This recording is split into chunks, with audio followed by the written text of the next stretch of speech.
Hi, I'm Kelsey Zeiser. Welcome to the Light Reading Extra podcast. We're here at Mobile World Congress in Barcelona, and I'm joined by Maggie Hallbach, President of Verizon Frontline. Good to see you in person. Good to see you in person. It's great. Yeah, nice to have you on the podcast again. Thanks for joining me. Thank you for having me. Yeah, so would love to hear some updates on Verizon Frontline and specifically how you're using 5G in that network. So our 5G ultra wideband has been some of the best capabilities from a reliability perspective. We have a lot of public safety agencies that are now taking advantage of 5G ultra wideband. And recently we published a survey. It's our fourth survey that we've done. And reliability continues to be the top priority for public safety agencies. And so we take making sure that our 5G network is the most reliable network really seriously. We do a tremendous amount of work in the field, drive testing. We also work very closely with our network engineering team to make sure that we have things like generators available in a time of a natural disaster. 80% of our macros have permanent generator systems. Making sure that we actually have overlap coverage so that if a particular environment has an outage, that there's overlapping coverage to maintain that continuity. That's great. Yeah, so it definitely covers quite a few areas. Are there any new temporary mobile assets that you're excited about? I know Thor's one of, I think, my favorite named ones. Well, you probably saw Lone Star 911's season finale. Thor was showcased in that event, in that show. But actually, while Thor is awesome, and we do call it the Swiss Army knife of advanced tactical pieces of equipment, we actually are making things smaller.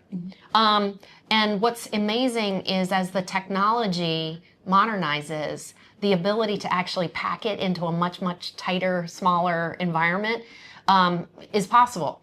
And that actually makes it both more easily deployable.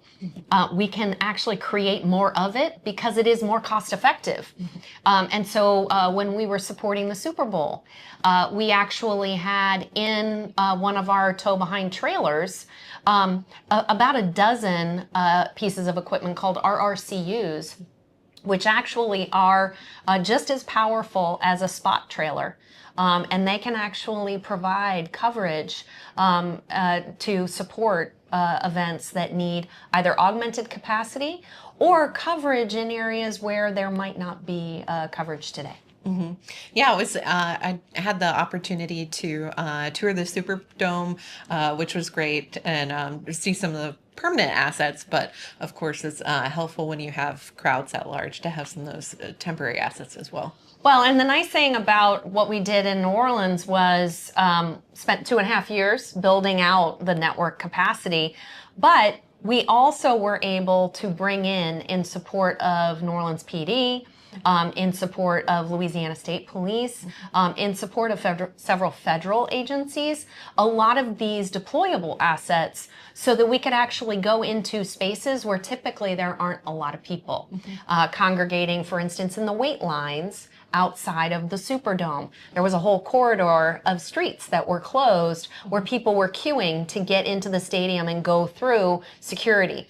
And so oftentimes you wouldn't find that number of people congregated. And so those were great areas for us to actually deploy temporary assets as we did joint planning with the emergency operations team in New Orleans. Yeah, definitely while you're standing in line, having good network access is important. It is, particularly if you're using one of those mobile tickets. Yes. on your phone. You want to make sure you can pull that up when you need to show it to the ticket taker. Yeah, certainly. So what's kind of on the horizon for Verizon Frontline? How are you, is 5G standalone a priority? AI, is that something that's going to be injected into the team's work as well? So, we always start with what's the outcome. And as I mentioned, reliability always remains tantamount.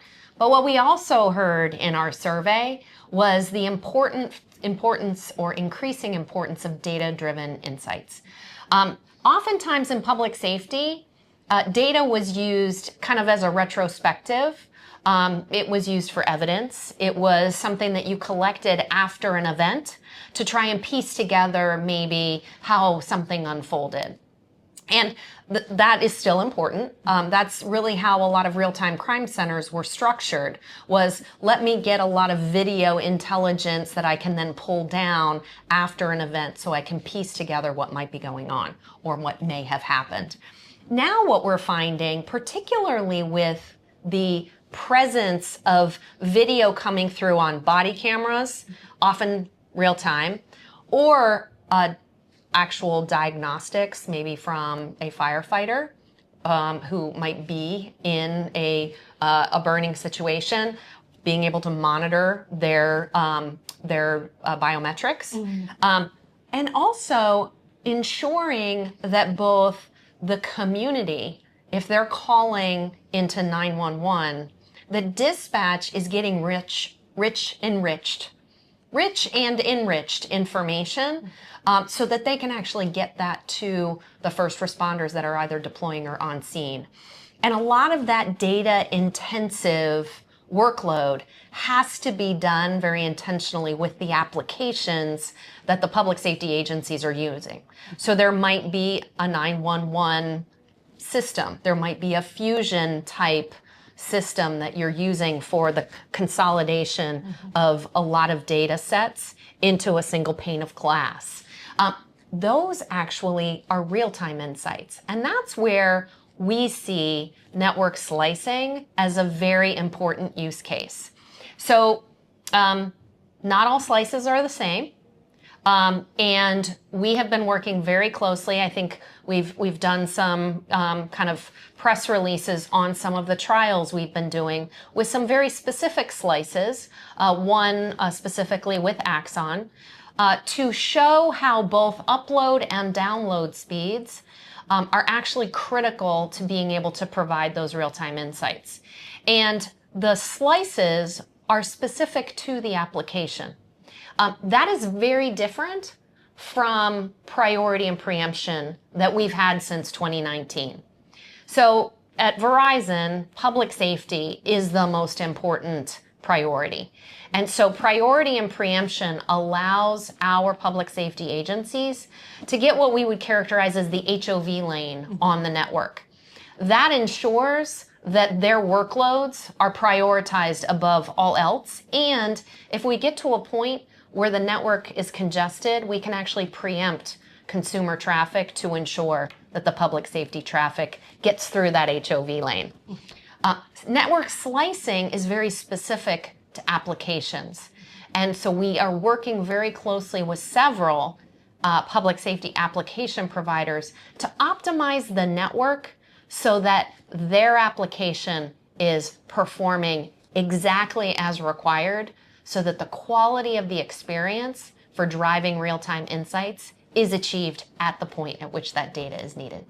That makes sense. And I thought that was an interesting point you made about providing additional data to 911 operators, because I imagine, especially in an emergency, people are flustered. They might not be giving the most accurate information or speaking clearly. So having that extra information is really critical. Absolutely. And with the advent of Next Gen 911, where you're able to support not only text to 911, but also video to 911, that gives then another tool, but you have to have the network to support all of those much more bandwidth intensive applications like video so that it actually works. Right. Reliability. It all ties back to reliability. I love it. And is satellite communications, is that going to be something that's an important piece to this as well in the future? We're hearing a lot about direct-to-device messaging and SOS, but also regular messaging, and then, voice. How does that fit in with Verizon Frontline strategy? So we use satellite today. And to be honest with you, satellite's been around for a long, long time. It started with geosats, and then we had mid-Earth orbiting satellites. And now we have an incredible ecosystem of competitors within the LEO, or the low Earth orbiting satellite space. And that actually gives public safety agencies, and actually my Verizon Frontline Crisis Response team, choice, right? To ensure that the best solution is delivered to the mission. The other thing that you also mentioned is, as consumers, more and more OEMs are embedding satellite into the capability of, your handsets. Yeah. And so that, again, is another layer of public safety support, so that if somebody is in distress and they need to text to 911 or make that emergency contact, maybe they're in a connected vehicle, that's the type of thing where it's possible that they might be in a place where satellite is the only way that they can actually get that ping out. And that's really, really critical to public safety, not only from obviously that person in maybe a car accident, but also the first responder who's trying to speed their response to them to ensure that they can then deliver life-saving capabilities at the time that they get there. Yeah, and I know just from hearing word of mouth, some friends that were in Asheville when Hurricane Helene hit, having satellite connectivity was really important to touch base with family members. So what's on the horizon for you in the near term, in the next few months? What does it look like in terms of preparation? We're still a little bit out from hurricane season, but what are you focused on? I mean, it's probably a good time to start preparing, but. So what's fantastic about the Verizon Frontline Crisis Response team is they are always preparing, 24/7, 365. And even if you're doing a blue sky event like the Albuquerque Balloon Festival, you always learn something. And so what I really am proud of my Verizon Frontline Crisis Response team is their discipline around after-action reviews, and then building then the roadmap for what they need to do the next time. And that kind of continuous improvement process is absolutely crucial. One of the things that we've done is really continue to amplify, to amplify the importance of partnering with industry as our government agencies at the federal, state, and local are planning for these events. Whether it's a tabletop exercise, or whether it's a full-scale in-field event, the more that we are actually working and collaborating together and building that PACE plan together, and we aren't passing business cards during the disaster, we actually know who to call and how the sequencing of call trees work, that is exactly the kind of thing that we have to do all the time.